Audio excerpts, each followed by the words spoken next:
Chris Reardon. Good morning, boys and girls. It's Saturday morning, Saturday the 23rd. I always like to have a little wave to... Hi, hi, hi, hi. Are you waving? Wave back. Wave. Wave. Please. Wave. Just pretend I'm like, you're a little child again and you're waving Mummy goodbye on your first day at school.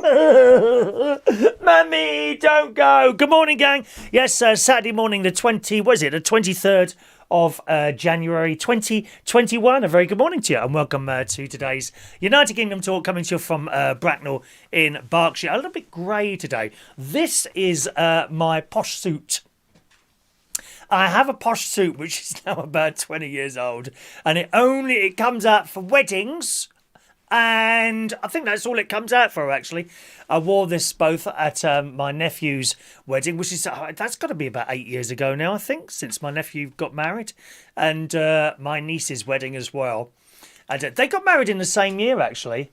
I'm sure it was the same year. Much to the disappointment of their father or mother, who had to pay out a load of money in 1 year. There you go.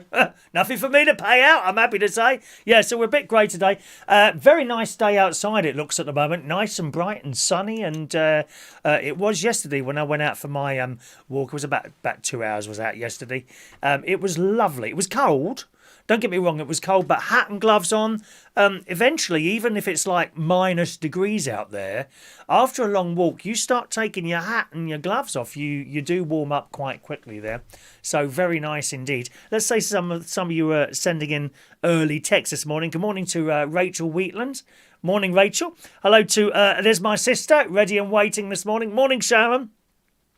Gary Ross in the house. Good morning to Gary. We got Built in Scotland. Our Mick is in the house. Morning, Mick there. And Diane Jeb as well, texting in there. There's a texting number just up there. If you're new to the show, a warm welcome along to you, gang.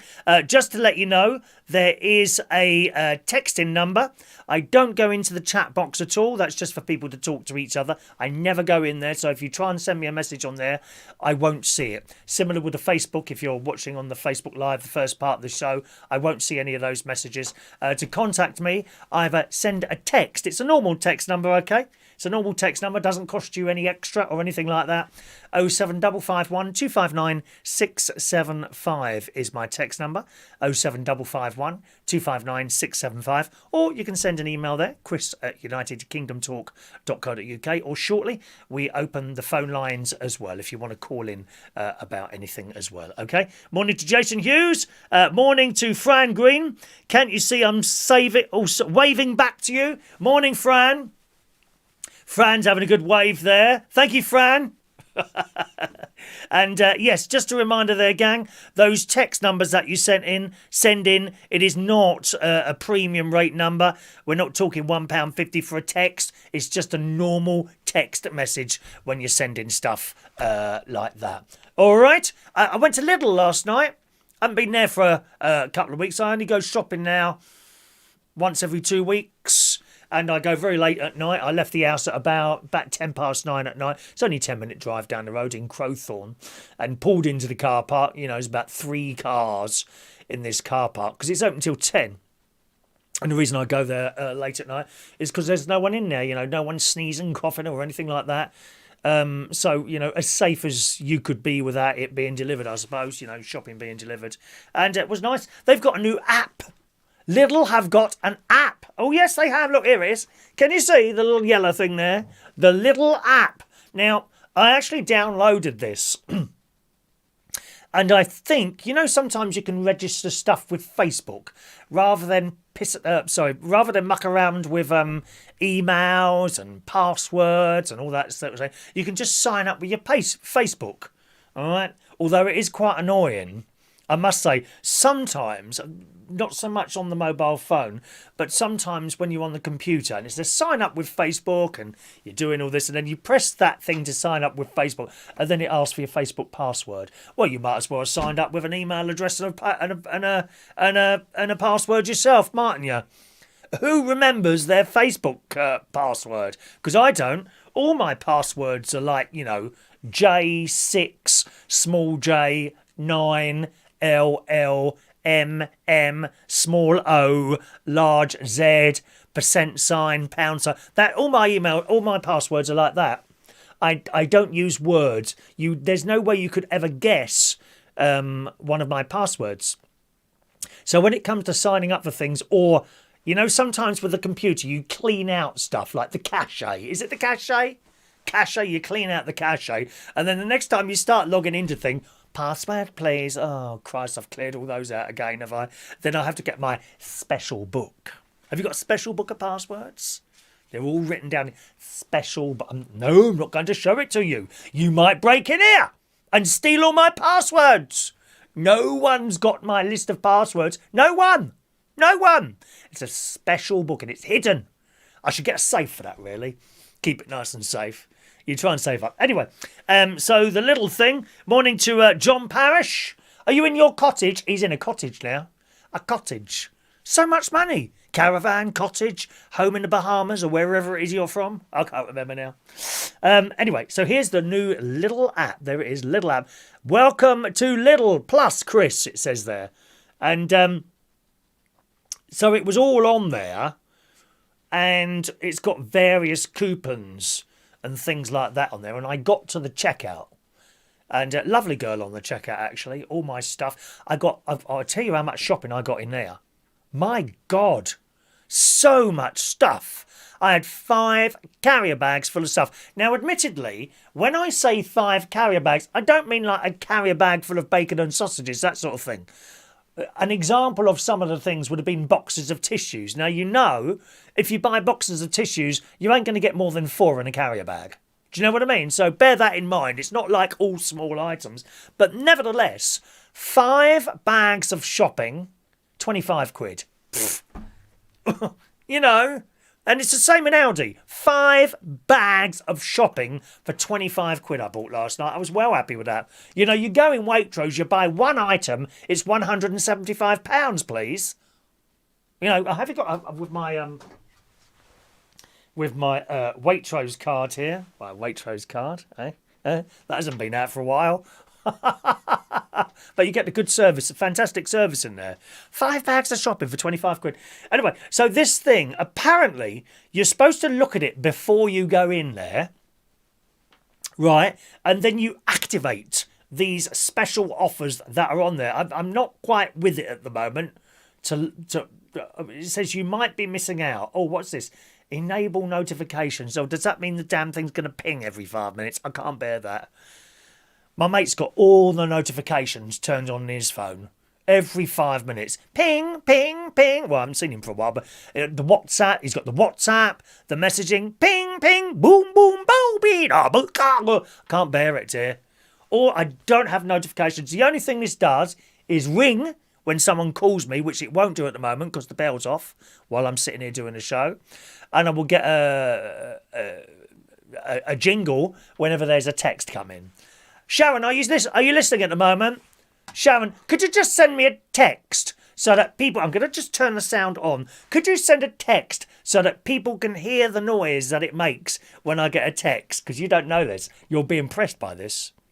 You will be impressed by my text jingle, which will come through in a moment when my sister has sent a text. It's very, very exciting. On my private phone. No, you haven't got the number of that, have you? No, you can't have it either. Not having you ringing me every 5 minutes. Text, ring, ring, ring, all the bleeding time. You'd wait, wouldn't you, until 1 o'clock in the morning to do it. So, sis, if you're watching, sister, or Gary, or anyone else who's got my phone number, please send a text now so that people can hear the jingle. You will love it. Anyway, that's the whole little thing. And you've got to do... No, on the private phone, Sharon. Oh, for Pete's sake, dear. On the private phone. Oh, it's hard work. It really is hard work sometimes, Sharon. You are, dear. See, on my private phone, my personal phone, which only... I may have to change the number so you haven't got it, to be honest.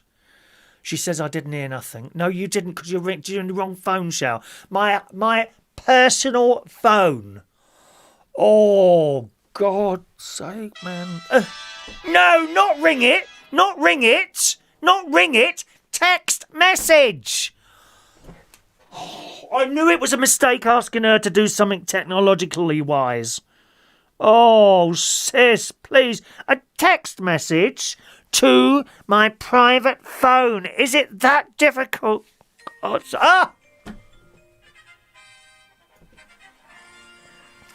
She's done it now. There, she's done it. Yeah, look. Hello. Hello, she says. Hello. Did you hear it?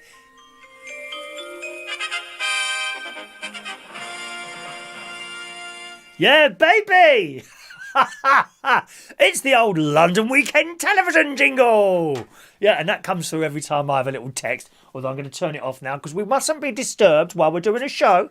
There are certain people out there who purposely ring, my mate's one of them, while I'm doing a show. For attention. Attention seeking, that's what it is. Attention seeking. Anyway, back to the little app. Let's go back to the little app. Thank you, sis. Have you got the little app on your phone? And you get these offers. The thing is, I think what you have to do is load the offer. I don't know why it just doesn't come on your phone. It'd be so much easier. You're supposed to go through these offers and activate the offer before you get to the checkout, right? Although, when I got to the checkout, this lovely girl, I said, I've got the new little app, but I don't know what to do. Oh, she says, don't worry, I'll put your shopping through, then I'll show you what to do. So she's put all this shopping through, and then she takes my phone and starts pushing buttons. She said, right, well, you've got a load of tickets on here, offers. What you have to do is activate, and she's pushing. She says, before you come into the shop, get it out and activate everything. That's what she said to me. She said, then when it comes, all you have to do, when it comes to paying, you just show this thing. It comes up with one of those square things with all the dots. You know, one of those barcode type things, but with dots on a square rather than lines, them things. And you show it to this scanner that's on there, and it takes off money. And yesterday, I saved £5 because it was the first time I used it. And as I say, I got five bags of shopping for 25 quid last night. I'm well happy with that. Well happy. So there we are. They got a new little app. And I gather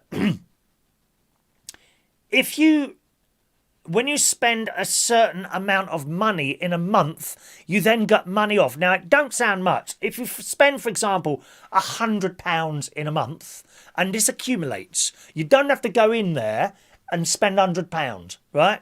It accumulates. So yesterday I spent about £25, £26 and 58 pence. Yeah, let me just... Can you see that? There it is. You see that little yellow line? Right. That line, that blue thing in the middle is where I first get to. If you spend £100, you get £2 off. Which could be enough to give me a £2 super chat. For those of you that don't. Or when you get to £200 in a month, and to be fair, families get to that easily, don't you? If you've got a family with a couple of children and that, I would imagine what do you spend on food a month? Could you text in and let me know? How much do you spend on food a month, as a matter of interest? I would imagine it's quite easy to get to £200. How much do you spend in one go in a supermarket? £100? I often see people in there and I'm shocked. Because, of course, I'm on my own. You know, when I go into the supermarket, the most I would possibly spend is probably about £36. I can't remember ever spending more than was not in the shops I go in. At Waitrose, it's easy. Minimum spend in Waitrose, 60 quid every time you go in there. I'm serious. I was always, how much? 60 quid, please. Since I got to Aldi and Lidl, it's like pennies, really. You don't really notice you're even spending it. But I would imagine with a family or something like that, you're spending 100, 120, 130, 140 pounds every time you go in there. So it wouldn't take you long to get up to that 200 quid. And if you spend 200 pounds in a month in Lidl, you get a £10 off. That's a bit better, isn't it? All right. And this says it runs from the 1st of December 20 to the 28th of January 21. 28th of February 21. One promotion per calendar month. Well, that's 2 months, isn't it? I don't understand that. Oh, I see. Oh, there's only 8 days left of this one, it says here, to get to the £100. Well, obviously, I won't want to spend anything like that. So that's my little app. It's good, isn't it? It's good, isn't it? So that's what I did last night. I went to Lidl, and it was a nice, easy journey down there. No problems. Only one in the supermarket. Wonderful, really. Let's have a look. What's he going on about there? Good morning to Sherry. Morning, Sherry. Good morning, Chris. Busy hoovering at the moment. Have a lovely weekend. Thank you very much, Sherry. Now, Rachel, about £400 a month on food Rachel spends. Gosh, 400 quid. Can you even turn the heating on in there? 400 quid a month. Blimey, that's a lot of money on food shopping with, that's 5 of them in there, you see. I suppose that's not bad for 5. That's £100, about £125 each, something like that. 100? No, it's more. No, it's less than that, isn't it? What about £85 a month? You're spending on the whole family there. I suppose that's okay, isn't it? What about you? How much do you spend on shopping in a month? Let us know. 07551 259 675 is my text in number. Okay, gang. Now, today, of course, it's Superchat Raffle Day. A little bit later on in the show, someone will be winning our Echo Dot. Only got one to give away, all right? Someone's winning that today. If you saw the little sign, someone will win this today. Someone will, in fact, win this today. This is the Superchat Raffle. Over time, people send in Superchats. Okay, so people send in tips. People send in tips, and every time you send a tip in, I will give you a free raffle ticket. It's only for those that send in Super Chats. It's very kind of you to send in tips when you do, so there's something for me to give back to you as a thank you. I know you're like thanking me for the show, and I'm thanking you for sending the thanks in, so to speak. Does that sound about right? I think it does. So every time you send in a £1 Super Chat, I will give you a free raffle ticket, which goes into the draw. There's not too many of them in there, okay? That's the raffle tickets that are in there. I will let you know, and then we'll do the raffle for that a little bit later on. All right, my darlings. John Paris says he spends £400 a month for 2 of us. That's not too bad either, I suppose. I suppose the most expensive things to buy are chemicals, aren't they? When I say chemicals, I mean like washing powder. That sort of thing. They seem to bump up what you've got. If you get a few things with chemicals in it, it does go up quite a lot. I don't know about meat. Is meat very expensive now? Dead animals in packets? See, I don't eat any of that. So I don't drink. I don't eat any of that. Don't smoke. So I suppose I'm fairly cheap to keep. Hello to Michael Lawrence. Hello, Michael. Welcome to the show, young Michael. Morning to Jeff Burley. Morning to you. Still raining here. And River Don flood alert. Where he is, gosh. Morning to Shania from Vectis as well there. Shall we have a quick river check, shall we, Jeff, actually? Let's do a river check for you, because I can see how high the river is near the caravan on this particular app. Now, where is it? There it is. Call my... Oh, hang on a minute. I've done that wrong. Why is that? Oh, here it is. Warning, this iPhone is infected. What? Oh, where is it now? There we are, river. River Witham. Here we are. Oh, checked last night. It says now falling. It says it's now falling, but still, I'll just make that bigger for you. It's still way over into the red. That's the river, which is near the caravan, you see. So, fingers crossed we don't see caravans floating away. Down by the riverside, down by the riverside. I hope it doesn't happen, boys and girls. All right, let's just check the emails. Thanks very much to Leslie Ross. Morning to Michael Pullman. Morning, Michael Pullman. Leslie Ross has sent her weight thing in. Thank you, Leslie. She wants to join our list of ways. Did we do this Wednesday night? I have a feeling we forgot to do this. Or I might have forgotten to do it on the radio show. There's not too many people. I don't think you're taking this seriously, are you? This whole weight losing thing. Huh? You're not really, are you? Anyway, Leslie Ross wants to join in. So we're going to add her to the list. I managed to stay the same. I managed to lose a pound last week. I'm not actually quite sure how I managed to lose a pound, I'll be honest with you. But I did. Leslie Ross is joining in as well. She's sent measurements and things. And at the moment, Leslie Ross, surely you don't need to lose any weight, Leslie. 11 stone 3.8, dear. Or 11 stone 3... Hang on, 11 stone 3, and it says 8 pounds. Oh. 11 stone 8, would it be? I think it's 11 stone... Oh, hang on, 81 pounds. Oh, I see. So you're 11 stone 3. You're actually the lightest one on here, Leslie. Gosh. DJ Chris is 11 stone 6. We got John Kettering, 16.12. Amelia, 17.4. Royston, 15.8. Adam, 19.1.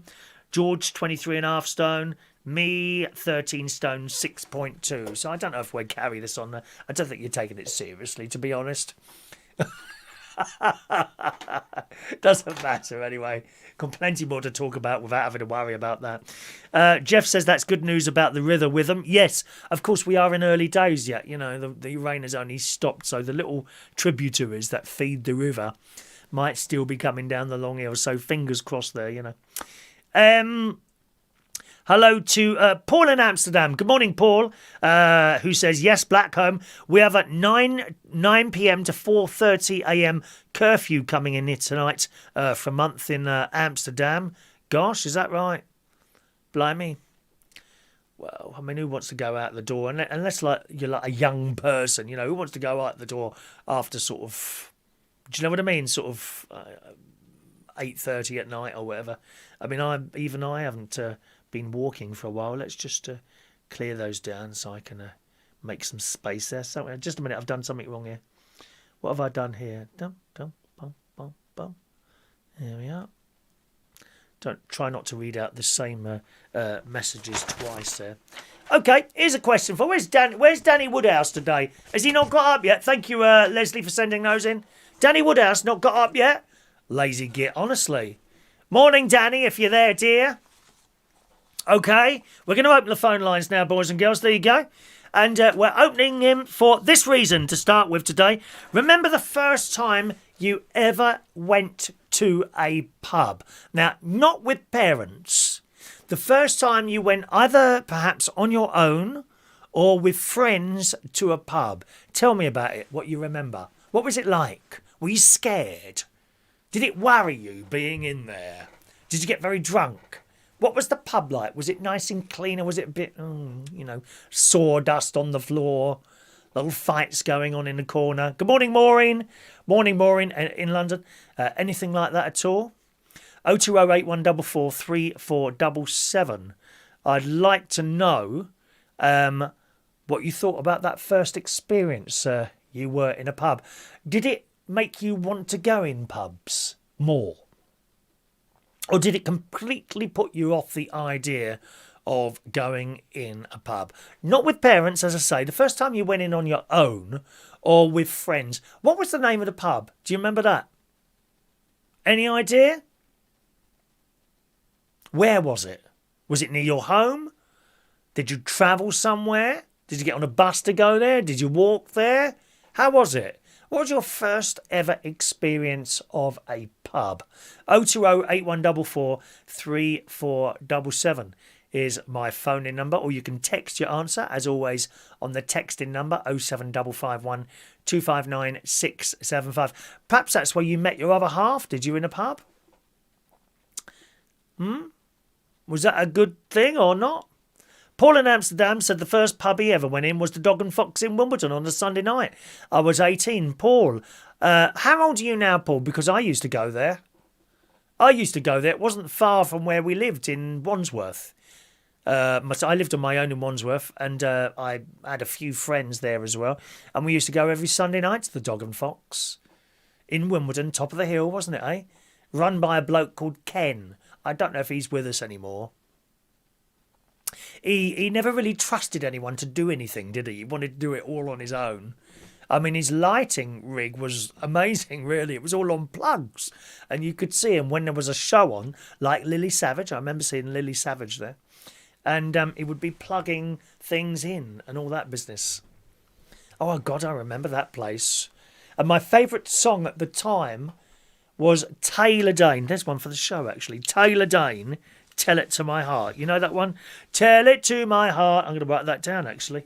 That's a good song for the show. Where's my other little bit of paper gone? Where's my lovely notebook? There it is. From Tell It to My Heart. Let's write that down. Of course, the original version by Taylor Dane. Someone else brought that out, didn't they, recently? Keely, someone like that. I can't remember who it was now. Yeah. Lily Savage. I saw Lily Savage there with her dog. Can't remember the name of the song now. And Ken would be there. Did we have food there as well? Do I remember rightly they had to serve food as part of the licence? No one ever bought it, but it had to be there on offer. It was very strange licensing in those days. You had to have food on offer, otherwise you weren't allowed to open, I believe, if I rightly. Remember seeing Kenny and Freddie there one night from Queen. I don't remember them seeing those there ever. Don't remember that. Shania says, fights only happen in the pubs you work in, Chris. Remember the Golden Lion when we all met up? Oh, don't even go there, Shania. I remember that. Oh, my God. What was that to do with? Was it the manager and some bloke, wasn't it? It was the manager and some bloke. Something kicked off there, and he came over and had a go at me as well. I remember that. Oh, Shania, don't even go there, my love. Do you know that's the only time that ever happened there? When you lot were there. I think you just create trouble, Shania. You seem to attract trouble wherever you go. Yeah, all that business in the church that time, where I unfortunately didn't have the correct change for a cup of tea. On and on, did. Trouble seems to just follow you around, Shania. Isn't that strange? Strange and mysterious. Rachel said the first pub she went on was the White Swan, was the White Swan in Coningsby years ago, which I often travel past, actually, when I'm going up to Horncastle. I quite like Horncastle, Rachel. I think that's a lovely place. Very open, isn't it? Very open. Although, aren't they... Didn't I see a field there that they look like they were about to build on? Oh, entire fields disappear. You see, I hate that. That's the trouble. You know, you can buy a little place, all right, or open fields in front of you, and suddenly a housing estate pops up. That's the last thing you want to see, isn't it? A modern housing estate. How awful is that? Dreadful. Every house looks like a blooming Legoland, doesn't it? Every house looks exactly the same. And quite honestly, I don't think those housing estates, those new housing estates, attract the right sort of people. You know, you get families from London moving out. Dreadful, dear. Dreadful people. Dreadful. Thank you, Rachel. Paul's 54 now. In that case, Paul, I'm 57. You must have been going to the Dog and Fox at the same time as me then. I would have been going there... round about 1986, 1987, I would have been going in there. Used to go in the door. Do I remember? Did you have to go up steps or not? It was very dark. You went in the front door because it was the function room, was it? It was quite big, wasn't it?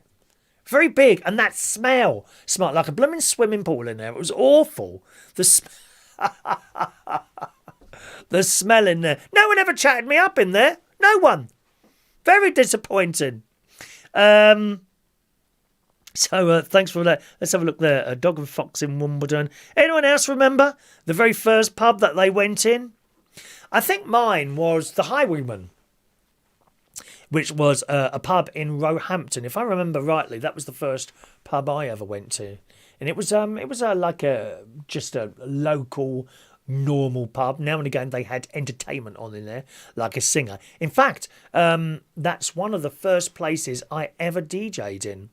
I didn't really have much good equipment. I had 2 old record players, seriously, that I used to turn up with, and a suitcase full of records. I used to set up on a table up there and just play my records.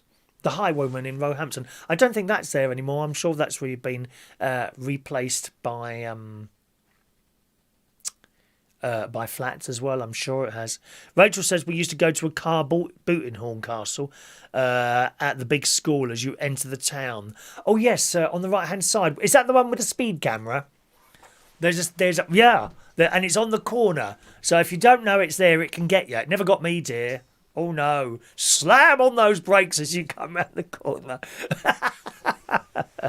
Yeah, I think my niece and two nephews went to that school. I think the name changed. The name changed, if I remember rightly. Good morning to Danny Woodhouse. He's just texting in there. Morning to you, Danny. How are you today there? All right, no? Congratulations for getting up and making it through another night, my love. 07551 for your texts, or you can call in. Tell me about the first pub you ever went to. 020-8144-3477 is my phone-in number. Okay. The first, as I say, the Highwayman, I think, was the first pub that I ever went with. My mum and dad, they weren't pub people at all. I'm just trying to think. I don't think we ever went to a pub as a family, if I remember rightly. Maybe my sister knows different. I can't remember ever going to the pub with mum and dad. They just weren't drinkers. My father certainly wasn't a drinker. The only time I think he ever had a drink was when we went round to my uncle's, Uncle Terry's, and he would have a shandy.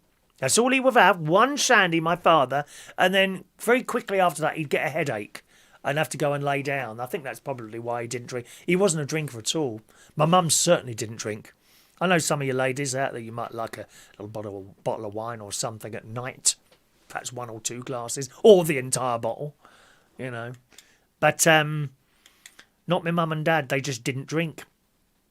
They didn't drink. I expect they were perhaps disappointed when I started going into pubs a little bit. I don't go in pubs now, incidentally. Very rare, very rare. You know, I worked them for years and years, but I don't actually go out to them. They don't really do it for me much anymore, you know. But certainly as a young person, we went there. And the only time I went to a place called the Telegraph pub, which was on Putney Heath. I think that may have also closed now. That was a nice place. It was like surrounded by trees and grass, and it was very beautiful.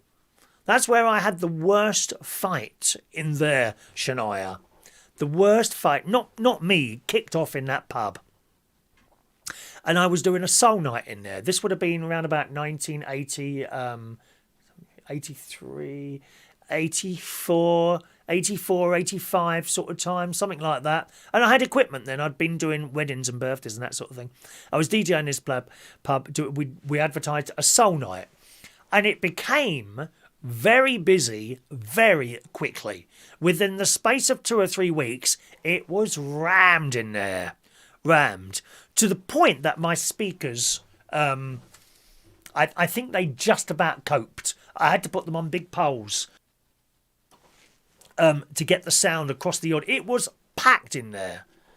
And then one day, I don't know what happened, I saw a glass fly over the crowd.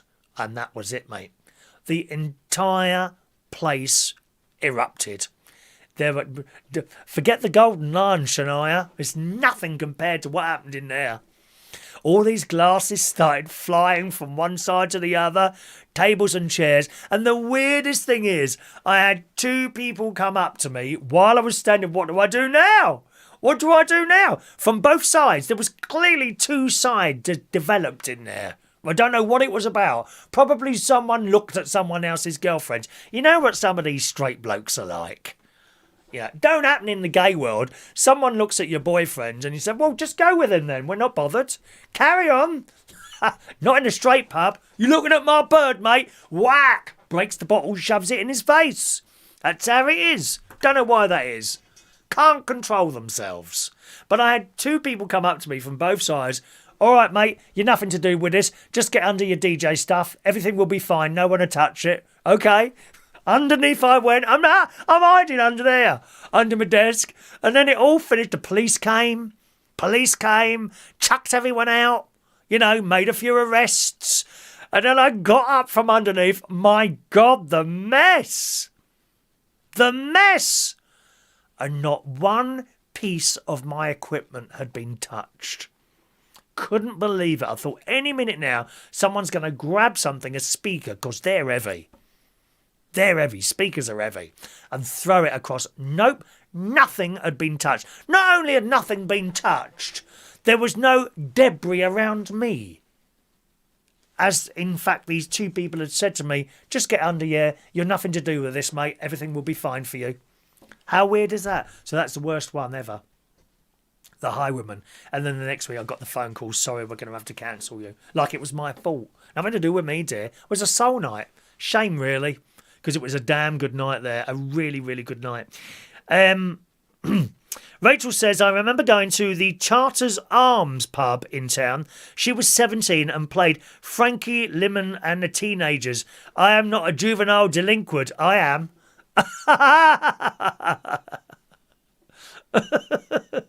Paul in Cornwall says, the first pub I went into was the Leaking Boot in Cleethorpes. Is that what it was called? The Leaking Boot?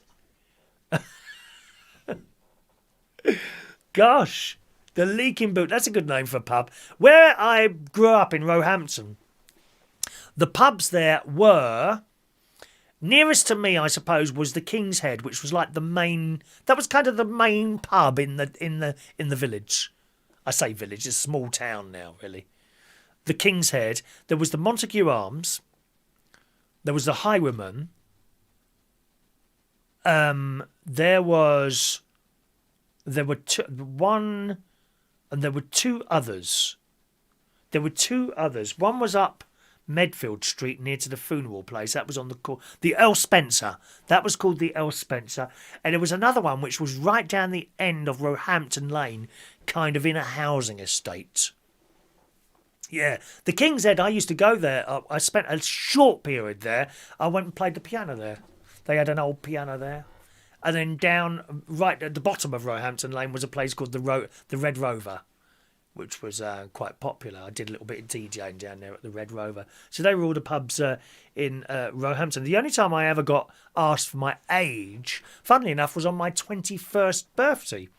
And that was the pub that was next to the Hammersmith Palais in London. So that was good as well. You know, it was all right in there. Went in there for a couple of drinks. Then we went, me and it was actually Martin's brother, my brother-in-law's brother. Me and David used to go in there, and then afterwards we'd go to the Hammersmith Palais, and he'd pick a girl up and I would pick no one up as usual. You know, don't know why. Couldn't chat people up really. In fact, I don't know if you saw the programme last night on Channel 4 called It's a Sin. Now, it's a bit rude. You can't watch that with your children, all right, my darlings? It's a little bit rude in there, my loves. But it's very good. It depicts the gay sort of scene probably just before I came on it, actually. Just before I because I was, you know, going out with girls and got married and all that business. So it's a little bit before I came on the scene. But that's quite good. Bear in mind, bit of rudeness in there. You know, if you don't want to see blokes together, don't watch it, okay? But if you've got an open mind, then it's very good. And that started on Channel 4 last night. I gather the entire series, for those of you that like to watch these things in, you know, what's that called? Binge watching. Binge watching. They're all up there on the Channel 4 playback button thing. You know, they're all on there. I don't do binge watching. I'll probably watch one every couple of days or something like that. But I've watched the first one last night and it's really good. It's very good, I have to say. Funnily enough, if you did see it last night, there was a scene in there where they're in someone's living room and it's Christmas. And there's a Christmas tree, and there's some kind of fairy lights. Old-fashioned fairy... It's very well done. Very well done. Old-fashioned fairy lights on this silver tree going up like that. And the wallpaper, and the furniture, and the old television there, and the family sitting around. And I thought, my God, that could just be our living room in Roehampton, that, when we were children. It was just like our living room. It really was. Really was. And the dad was a proper man, as my father was, you know. He was a proper man, and the girls and the funny those people right at the beginning of the film. Oh, that was hilarious. That was hilarious because they were, I think, Afro-Caribbean family. And this boy, they'd found a gay newspaper in his bedroom, right? So the uncle, I believe, had come over from another country and he was going to take him back there to sort him out. Well, I'm afraid that doesn't work. It just doesn't work. But what would happen? He would be taken back to his country and punished and stoned and hurt. That's what happens in other countries. And he decided, and I think it was his mum who went up the stairs and said, "You've got to go, just go, because he's going to take you back to wherever it was." Nigeria, I think it might have been Nigerian or something like that. Anyway, so all of a sudden, they're all sitting there in the living room. There's his grandparents and some other ladies and whatever, and these two blokes. And he suddenly came out the door, and he was dressed in like a short skirt and like almost like a bikini type thing. Right, I'm off now, and if you need to write to me, it's 57IFU. It was hilarious. And there's another scene in it. There's a blonde boy in it. A blonde lad who's a bit quiet. And actually, believe it or not, that could have been me in a gay pub. I was just like that. I was a bit frightened of being in... Before I've done the DJing thing, I was a bit scared of being in there, and I'd go and quietly sit in the corner. It was the same at the Dog and Fox. No one used to come and talk to me. I'd just sit there quietly, wait for someone to talk to me, and go home on my own again. And that's how I was, I'm afraid. And I probably, out of all those people that were in the programme last night, I'm probably like the blonde-haired boy who had a good job and used to go out in a jacket and tie. I used to wear a jacket and tie to the Dog and Fox, funnily enough, Paul. There they all are in their tight 501s and T-shirts. I'd be sitting there in a pair of trousers, a jacket and a tie. But I'd still get on the dance floor, never does, and no one ever chatting me up, you know. Sadly, because of the time at that time with the whole AIDS thing, that's probably why I'm still sitting here today. That probably is because no one chatted me up at the time. Is that awful? And there's a bit where this boy goes into a pub with his friend. I think was it that one? Yeah, it was. And the friend says, "Have you got a girlfriend back home?" And he's like, "No, no." "Have you got a boyfriend?" "Oh, no. It's okay. I've got a man. I've been with him for years and years and years," he says to this bloke. "Oh, right. So do you want a girlfriend?" "Well, do you want a boyfriend?" "You do, don't you?" "Yeah," and he's gone like this. "It's all right." So sitting in this busy pub, right? They're sitting in this busy pub. He said, "It's all right." He said, "You can say anything you want to me." He said, "You can trust me like anything." "You all right with that?" "Yeah, okay, then. Just anything you want to talk about, you just tell me and I keep myself to myself, all right? Do you want a drink?" "Yeah, I'll have a drink." "Pint of beer for the bender over here, please." I was howling watching this. So that's It's a Sin now on the Channel 4 player thing there, gang. Okay. Let's just scroll back a little bit here. White Swan, we've done the car boot. Cleethorpes. John is going to buy a house where he is there. Excellent. It's amazing how much you get for the money. Maybe rent out the van or raffle it. Don't try renting out a caravan, John. Don't try it. If you go on the caravan Facebook groups, you'll find almost 99% of people advise you don't try and rent out a caravan. It just doesn't work. No doubt the bloke on the site, from what you've said to me about, will want a cut of that as well. You don't make any money. And it can get trashed. Don't try renting out a caravan. Sell it. If you want to sell it for a loss if you want to. You know, you might have to sell it for a loss. You know the game. You know the game. It's just very unfortunate, John. I hope you get as much money as you can for it, though. All right. One man in his Sprinter van. Good morning to you, sir. Hello, sir. Blue sky and sun here in Worcester. Morning. There's Gary. The Maltese Cat. Thank you, Gary.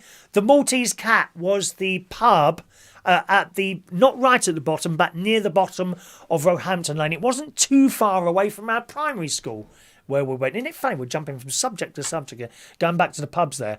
The Maltese Cat was the one. It wasn't too far away from our primary school, Sacred Heart, in an estate. Was it the Eastwood Estate? I think it might have been called the Eastwood Estate, right down there. Right down the bottom of Roehampton Lane there. Gary Butler. Oh, yes, the Angel. That was the other one.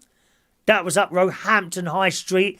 That was probably on a level of pubs where you got the highest one, which is all posh and nice and spotless. Right, the Angel would be sort of near, probably the second one up from the bottom. The bottom one, I think, being the Maltese Cat. That was a tiny little place, but full of character. Full of character. Yeah, I remember the Angel there. Thank you, Gary. And Rachel said, there's a song for your radio show, Dancing on My Own. Thanks very much, Rachel. I did. I used to dance on my own there. No one used to come and chat me up. In fact, this carried on for years. Even I went in this place in Clapham, where I eventually finished DJing many, many years later. One of the first places I went to, the Two Brewers. And I used to go in there, and they had a disco on there. There was a guy called Mark Monroe, who used to DJ there, who I became friends with later. And, of course, we became almost colleagues because we were both DJing in the same place eventually. But I used to go in there and no one would talk to me in there. I'd just be sitting in the corner quietly on my own. That's how I was. Funny, innit? But like I say, that's probably why I'm sitting here now. And that's the thing. So I can't complain, really. Paul says there's another bar in Wimbledon now called CMYK. And what does that stand for? CMYK? CMYK? What a stupid name for a pub. Well, that hardly rolls off the tongue, does it? What does that mean? CMYK. I have no idea what that means. And that's strange. Anyway, that's pubs for you. When I started walking, the first gay pub I went into was by accident. That was the Cricketers in Battersea. Right? And I went in this pub. I was with my wife. We went in this pub and there was a DJ on, and then a show came on, which was a drag show. I can't remember who it was now. But nevertheless, we're watching a show, and I'm like, this is good, isn't it? This is good, isn't it? And she's like, yeah, I suppose so. And I'm sitting there, and I'm watching. We're standing at the bar. I can see it now. We're standing at the bar, and while I'm watching the show, I'm kind of looking around. Yeah, there's something wrong in here, Dawn. I said to her. She said, what? I said, I don't know. Can't put my finger on it.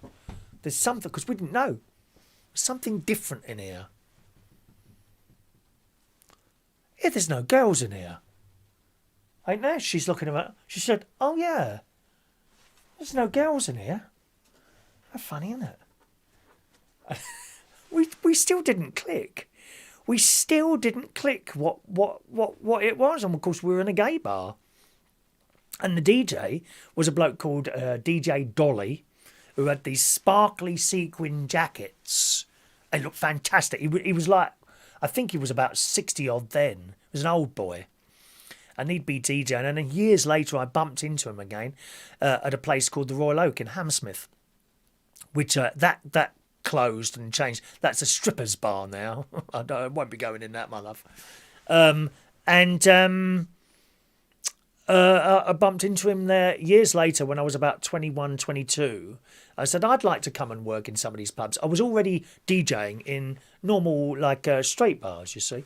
I wanted to. He said, well, just keep at it and you'll make it eventually. And luckily I did at the time, So it's not a bad little sort of DJing thing that I've had over there.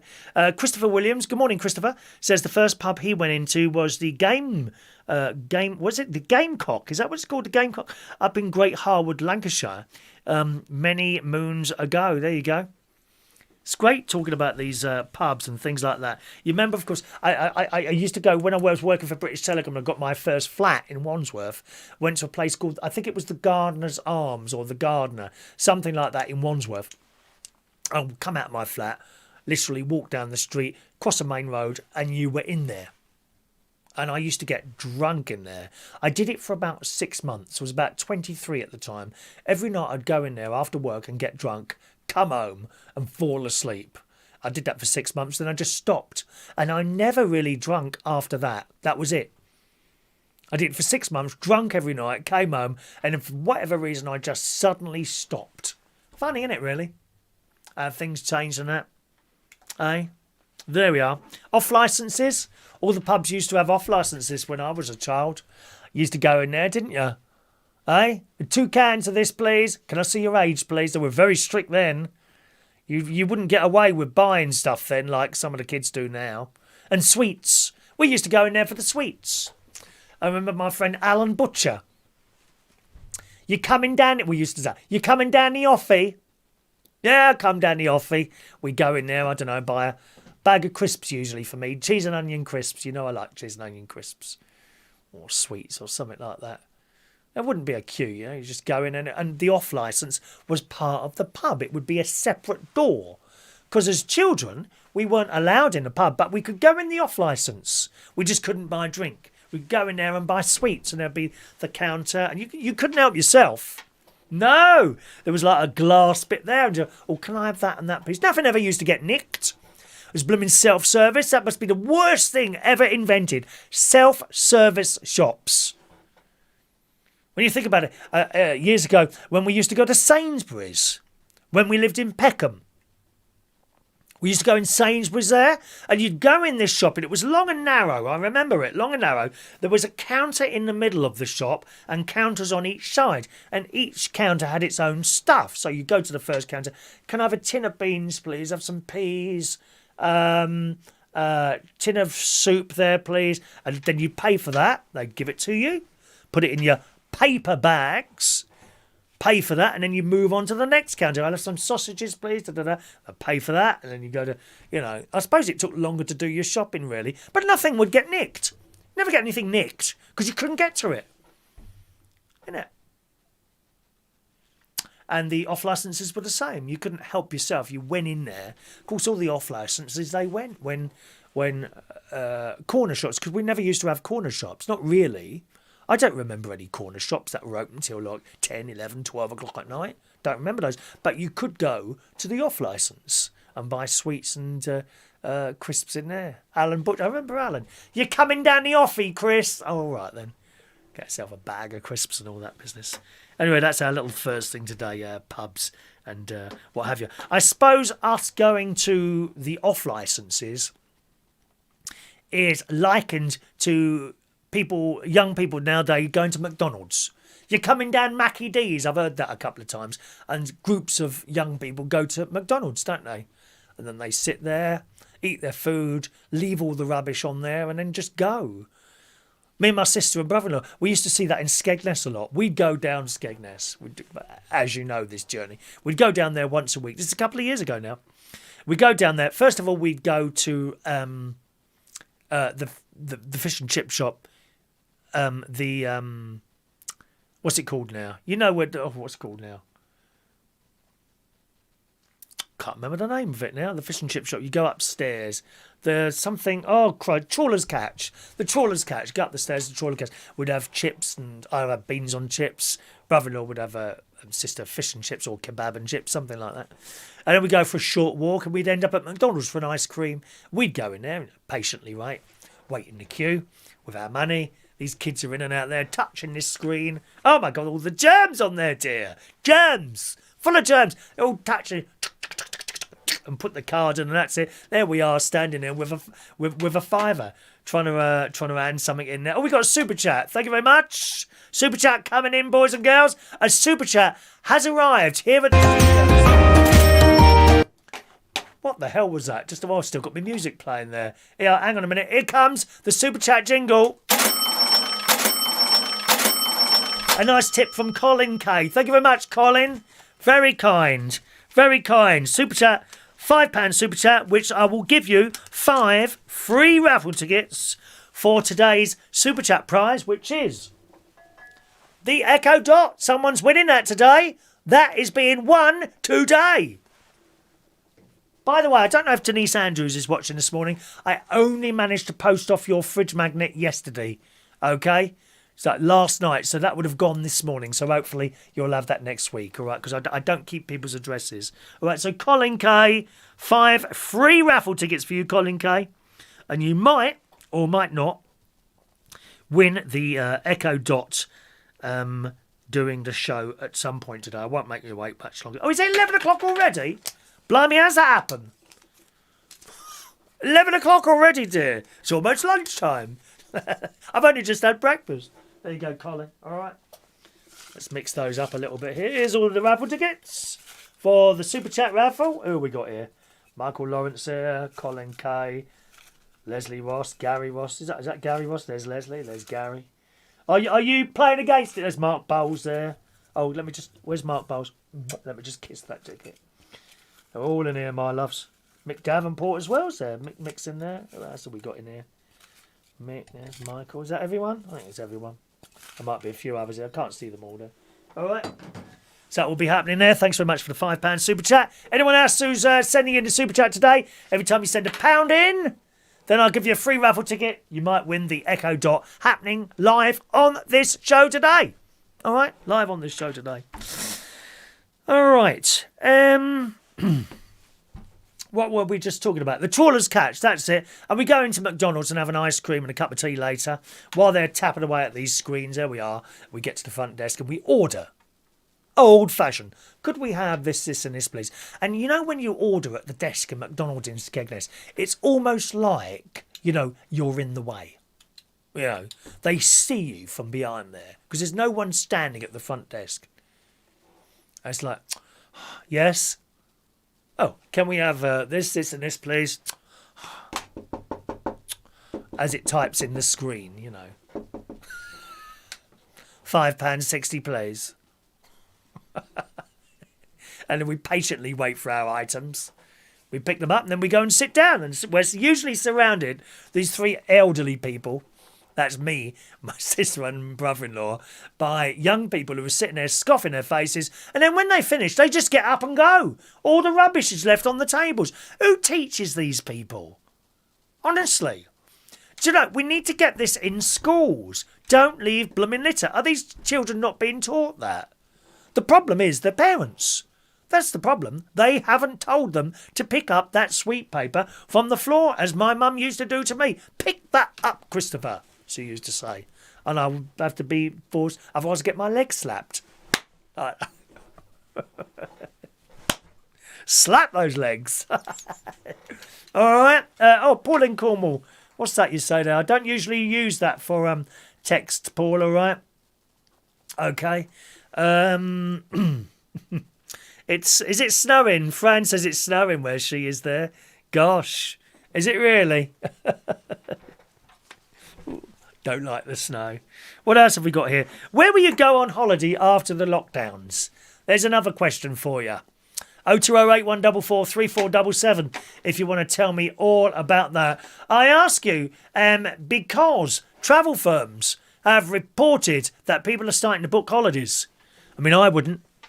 You must be joking. Did you see the pictures on the telly yesterday from Heathrow Airport? People trying to get back in. Queues and queues of people like sardines. It's not working, is it?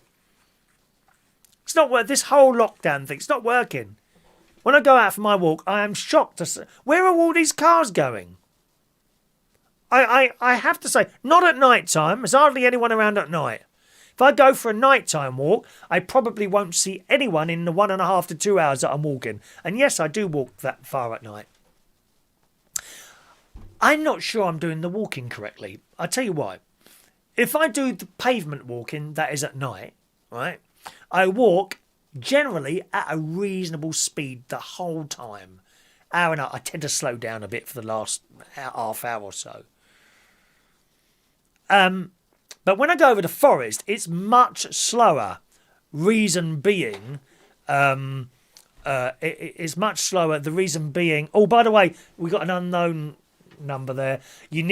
I don't take unknown numbers, I'm afraid. Okay, you've got to send your phone number. Otherwise, we just have a run of people putting the phone down all the time. Okay, so if you want to call in, you need to send your phone number. All right, my loves. I don't take unknown callers.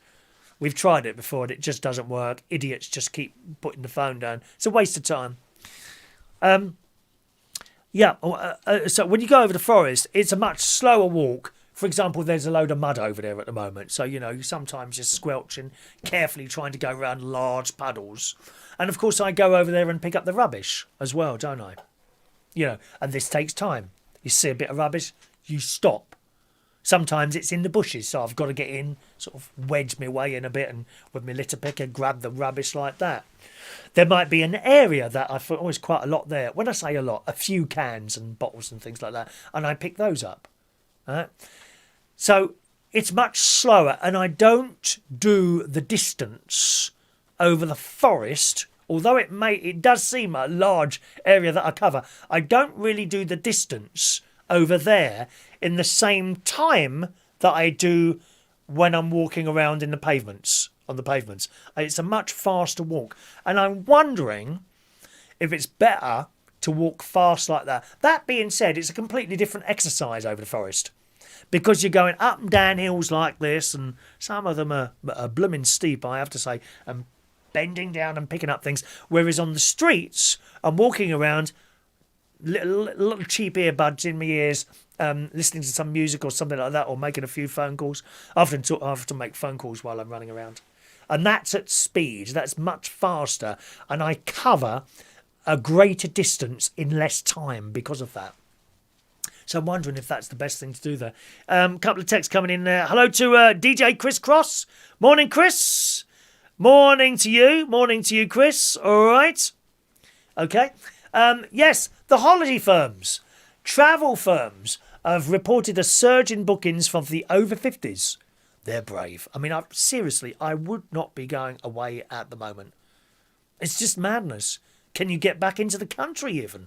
Aren't they talking about closing doors and things like that? But nevertheless, in the Daily Mail, holiday firms are reporting an explosion in grey pound bookings. That's older people, like us, over 50s. From Easter onwards, as Britain's millions of over 50s plan multiple breaks away because of vaccine confidence and the likely scrapping of travel restrictions. Well, I'm not so sure about that. Admittedly, this story is a couple of days old and things have changed. I was watching the news earlier and I think we might even get to the point of no flights in and no flights out. I think that's possible. But when it is all over, and it will be at some point, we don't know when that is. It's certainly not going to be next week or next month. 6 months? 9 months? Another year? I don't know. But when we are allowed to travel again, where will you go? Where do you want to go? Travel restrictions lifted, and it doesn't matter where it is. Maybe you're one of these people who will not leave the house. There's quite a lot of those as well. I'm not that bad. But I get you. If you're one of those people, I get you. I understand. Right? If you're one of those people that hasn't left the house at all, perhaps it might be as simple as getting in the car and going an hour away to the Cotswolds or Lake District or the Scottish Highlands or the Welsh Mountains or even London. Or maybe you're someone who can't wait to get back on a plane and go to Malaga, Ibiza, where's that place my nephew went to? Ayia Napa, or further, Thailand, America. How about Disney? Ooh, Disneyland, I love it. Somewhere like that. Disney, further, Thailand, as I say, Japan. What about Japan? New Zealand, or right on the other side of the world, Australia. Where do you want to go when it's all over? Is there anywhere that you want to go? Perhaps you've got family in another country, have you? Maybe they're on the Isle of Wight. Who wants to go to the Isle of Wight on one of those big old hovercrafts? Wonderful machines, dear. There is a camera above, I think it's the, where is it now? Where the hovercrafts come into the Isle of Wight. Is it Ventnor or Shanklin? One of those two, maybe? I don't know. But there's a camera there, and you can actually watch the hovercrafts come and go there. It's wonderful. I saw it the other day. There were two of them here. One was there, and the other one had just come in. Hovercrafts. Have you been on one of those? You don't know what you're missing. The noise! The noise! I love it! Hovercrafts. Where will you want to go? Any ideas? Morning to Ray Reynolds. Good morning, Ray Reynolds, joining in today. Hello, Ray. Where do you want to go for a holiday? Do let us know. 0208 144 3477. Thanks very much to Bar. Thank you. Paul Adamson has sent us a link to that bar there. Thank you to you, sir. Where are you going to go? Come on, tell me. Don't just sit there like bleeding lemons. Oh, I don't know where I'm going to go. Don't know where I'm going to go. Oh, you want to go somewhere? I want to go Disney again. I like Disney. In Florida. Disney in Florida. I'd love to go back to Israel. I think it's just an amazing place, Israel. See all my religious stuff again, you know. Cousins in Australia. I would like to go to Thailand. I've never been to... Maybe I can find Ladyboy for myself. Ah, you what, Ladyboy? Not really, no. Too feminine. I'd quite like to go to Thailand, really. I wouldn't want to go on holiday to somewhere like Bangkok. I would want to go somewhere quiet, by the sea. Dare I say, look, somewhere like where the tsunami was, that terrible tsunami that years ago on a Boxing Day, wasn't it? Somewhere quiet like that. We're not Party Island, please, dear. Isn't there somewhere where all the kids go in Thailand for a party, isn't there? I think there is. I can't think where it is now for the life of me. Somewhere quiet.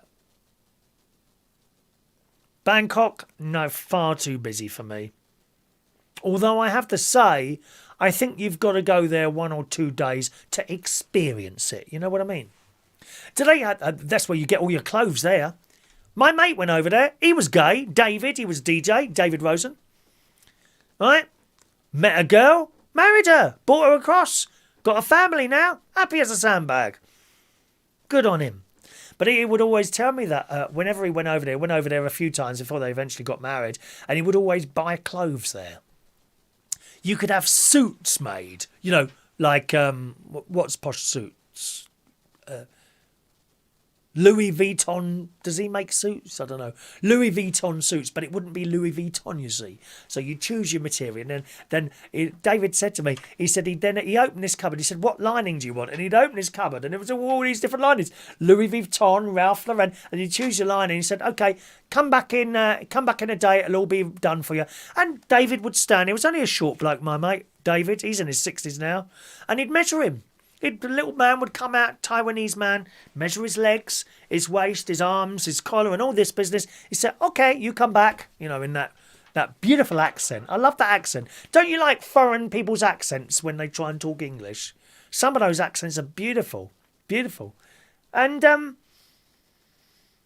as I say, he'd choose the outside material and the lining, and then a day later, or 2 days, whatever it was, he'd go back there, and this suit would be hanging up.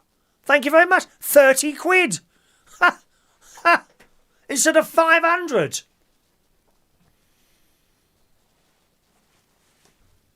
Used to have all this stuff made, so you can have that done while you're over there. Bangkok is the place where we had that done. And you've got all those different food markets, and there's quite a lot of vegetarianism over in Thailand as well, because I checked. You know what I'd be like, dear. I'm not going to sit there eating a tarantula on a stick or a scorpion in a little... Oh, Christ, no. So I would like to go to Thailand. I'd like to go to Moscow, Russia. See those beautiful coloured buildings there. Blooming wonderful. These are places I haven't been. There are places I'd like to go back to. Rome, the Vatican. Oh, guys. The building there. Fran, if we win the lotto, straight to my brothers in Perth, Australia. If not, Mablethorpe and Cornwall. Mablethorpe's all right. It's a bit run down, the town centre, but they spent an awful lot of money doing up the beach at Mablethorpe, and that's quite nice. I've been there with my nephew and the children and his wife. And so it's like there's good places to sit. Bit windy, good places to sit, and there's a bench right next to the ice cream place. Don't get any better than that, does it, eh? You sit there eating an ice cream why great nephew Harry and great niece Evie are on the beach making sandcastles, running in and out of the sea there. John says you're very welcome to stay at our 4-bedroomed house in the Philippines. Free for you, dear. Lots of bronzed boys too. Built in Scotland. Would love to go to Australia. Apparently they love the Scottish accent. It's a great country to visit there, Mick. If you're going to do that though, Mick, try and sort out an itinerary first. When I've been to Australia, you see I have lots of family there. And my time really is spent travelling from place to place, meeting up with family, which is fantastic, but I haven't really done the whole tourist thing in Australia. Even my cousin Helen, who's from here, she happened to be over there at one point, and that was lovely. And I think on my first or second visit to Australia, Uncle Terry and Uncle Marion were there. Uncle Terry is no longer with us, and we went on this boat. Had fish and chips and all that business. I remember sitting. It's so long ago now. Christ. Just the time has just gone like this, you know. I remember going to this place in Manly, and so we have to get on a boat at Sydney and go over this water, which is it's like not waves. What's that called? It's the swell of the ocean going up and down like that. So you're going up and down a bit. You get to the other end, get off. We were sitting on this wall on the beach, and quite a lot of seagulls and things there. And Uncle Terry's sitting there with me. I think Auntie Marion had gone to look round a shop or something like that. And this blooming seagull pooed on me. I said, oh my God, no. I just felt it go on my head. Like that. And Uncle Terry looked at it, he said, you know that's lucky, don't you? He was great, Uncle Terry. Good morning to Andy. Andy, he'd love to go to Italy. Lots to see in Rome. They've got this Trevellis fountain and... Oh, it's wonderful. And the Vatican. If you go to the Vatican, get there early. You get there at 10 o'clock, you'll join a massive long queue. You can't just walk in, you have to go... It's very sad these days, but it's one of those things. You have to go for a metal detector and all that business. There's so much to see in Rome. Sometimes you see these... people that say they got ripped off for food. Well, don't buy it then. Don't be bleeding stupid. How can you be ripped off?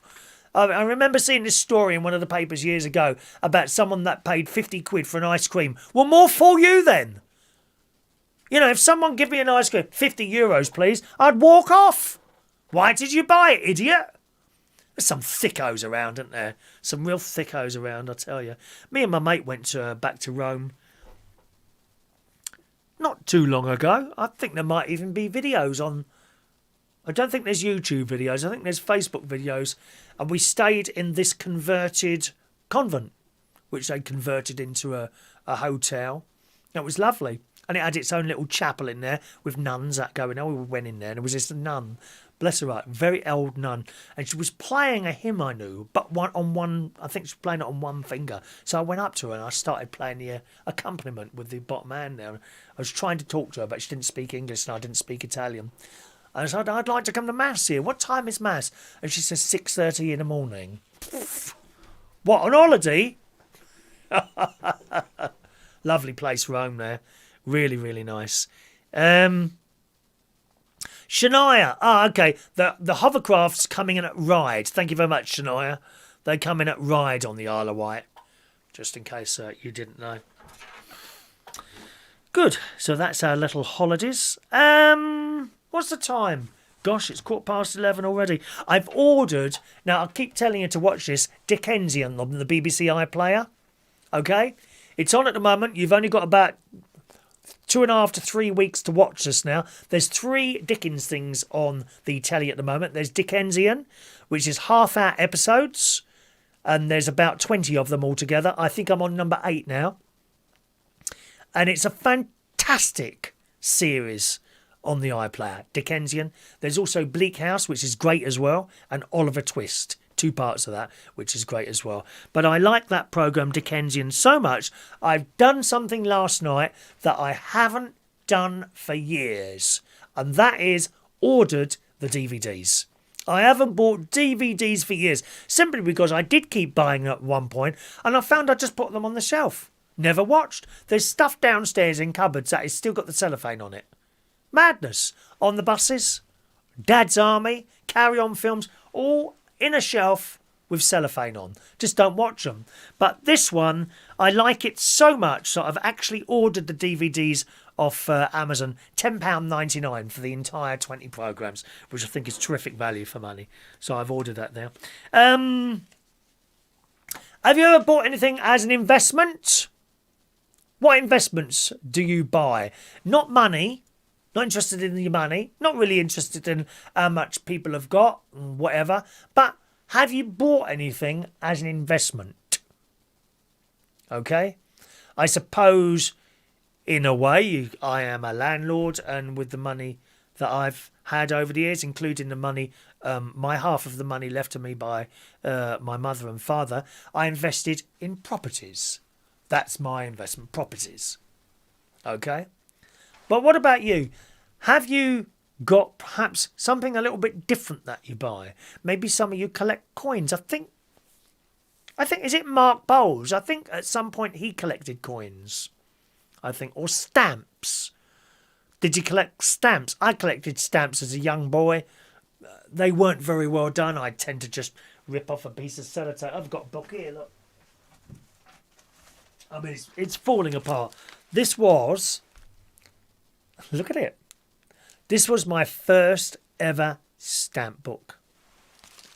And as you can see, it's not, the stamps fall out now, actually, because the sellotape has come off. But, yeah,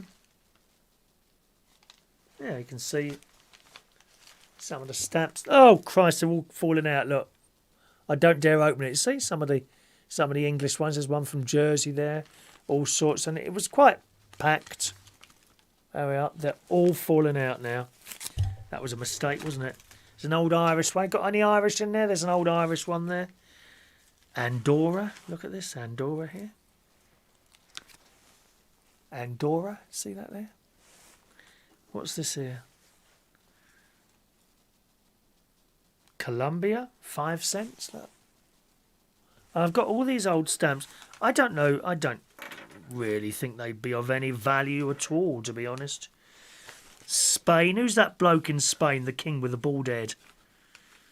There's an old one from the States here. Look, USA. It's really old. Look, what's that? 21 cents. USA. Let's put them all back in there. My mate said you should get this valued, and I'm like, how is this going to be worth anything? This is a child's collection. It's nothing special. I'm just trying to find something unusual. There was a particular country that had really colourful stamps. I think it was one of the Caribbean countries. Brazil, 1973. Here's Brazil. Look at that. Brazil, 73. And a lot of these stamps came from the embassies. I used to write to the embassies, and no, this is beautiful. I can't. Can I get another camera here somehow? There was a set from Australia. Let's try that. There's a set here. I don't want to drop all the blooming stamps. Can you see there? There you go. See that long set there from Australia? Look at that. Look. No, 5 cents. I'm just trying to remember the country that had all the... Oh, it was Hungary. I think it was Hungary. There's some stamps here from Hungary.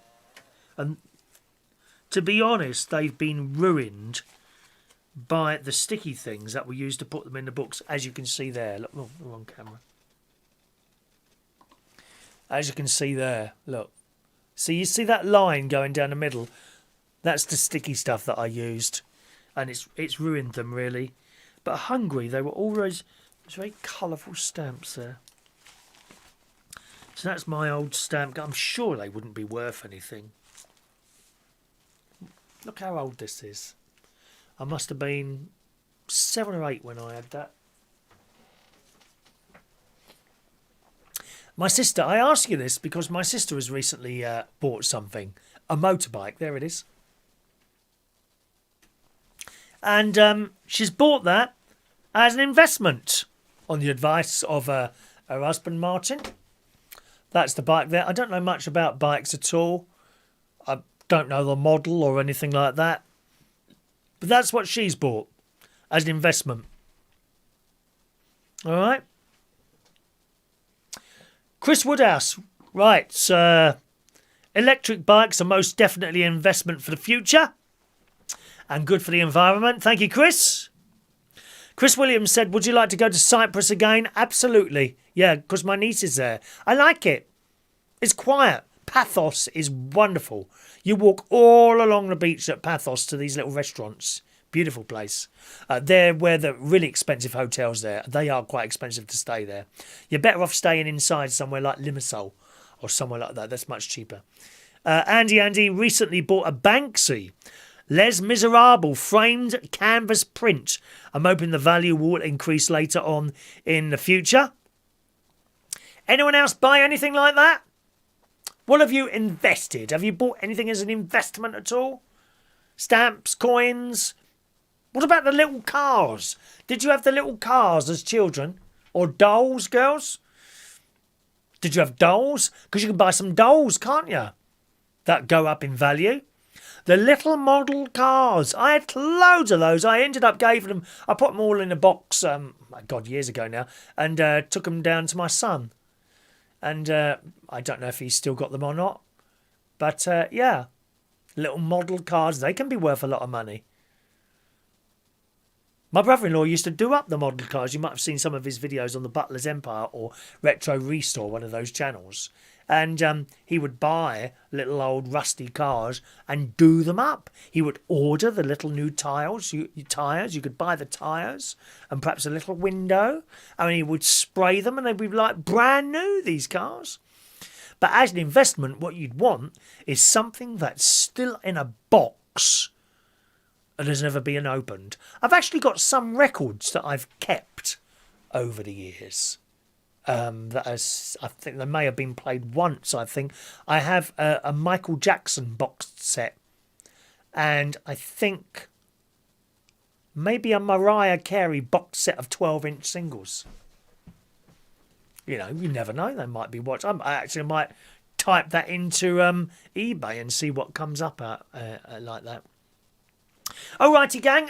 Let's do this week's Super Chat raffle. It's time now for the Super Chat raffle. Okay, someone is about to win the Echo Dot. The Echo Dot.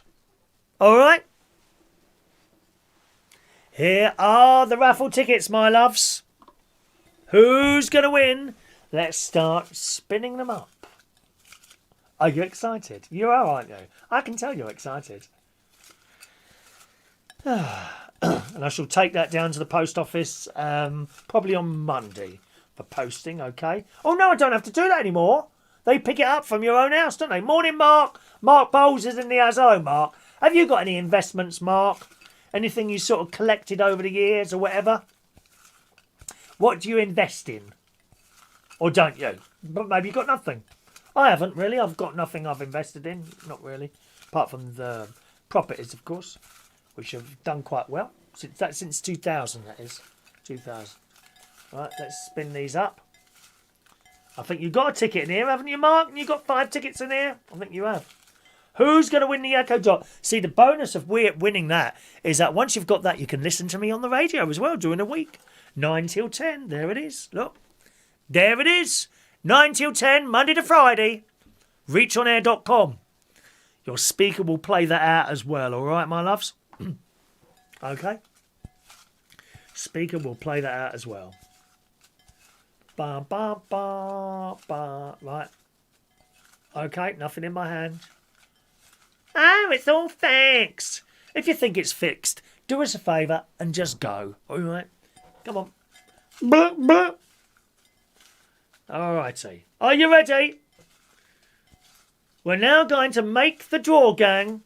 Here comes the drum roll.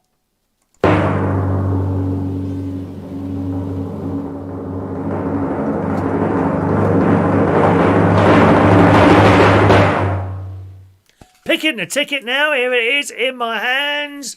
We have the ticket. It's ticket number 751. And the winner is Leslie Ross. The winner of the Echo Dot this week is Mrs. Leslie Ross. Well done, Leslie. 751 there, my darling. Okay, look at that. There it is. It's all yours. Waiting for that. Don't forget, the bonus prizes are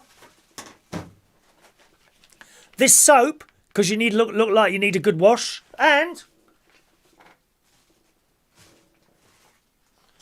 a little razor for your bikini line, my love. All right, darling. Congratulations, Leslie. You win the Echo Dot. The Echo Dot. Congratulations to you, my love. All right, let's just chuck these tickets away. Thank you, those of you that sent little tips for this. It's very appreciated. Let's put that in there. Put that in there like that. Okay, all done. Congratulations. Congratulations and celebrations when I tell everyone you've won an Echo Dot. Echo Dot. Well done, my darling. Okay, let's put that down there, ready to be posted off. If I can ask you, Leslie, if you've sent your address before, I don't keep addresses, okay? You need to send it again, please. If you just send me a little email to that address there, chris@unitedkingdomtalk.co.uk, and I will put that in the post for you, okay? Well done. Rachel sends a text in. She says, I go around car boots, collect items, then sell them on eBay for more than what I paid for them, like my old granddad. My grandstand handheld game paid £8. Did you really?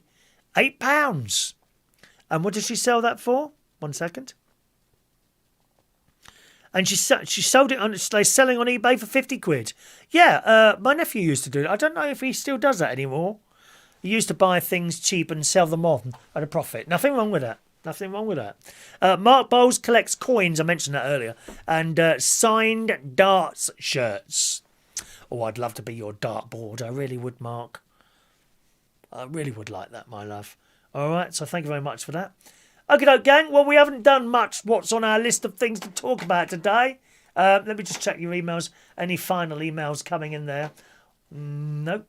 Okay. Are we done there, my love? Is that all the messages done? That is all the messages done, I think, there. 1 second. Let's just gonna... Done something wrong there. Have I done something wrong? I forgot to turn that thing off there. Good. There we are. Well, we're over, gang. Thank you very much for joining us.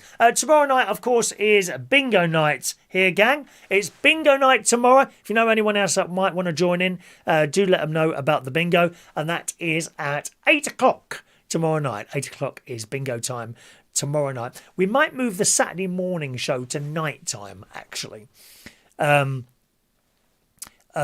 Simply because more people can be around at night time. So I'm considering sort of moving the Saturday morning show to night time, all right, just to let you know that. Anyway, I'm off now. Thank you very much for joining us. Where's my little bit of music? There it is. A little bit of music coming up now.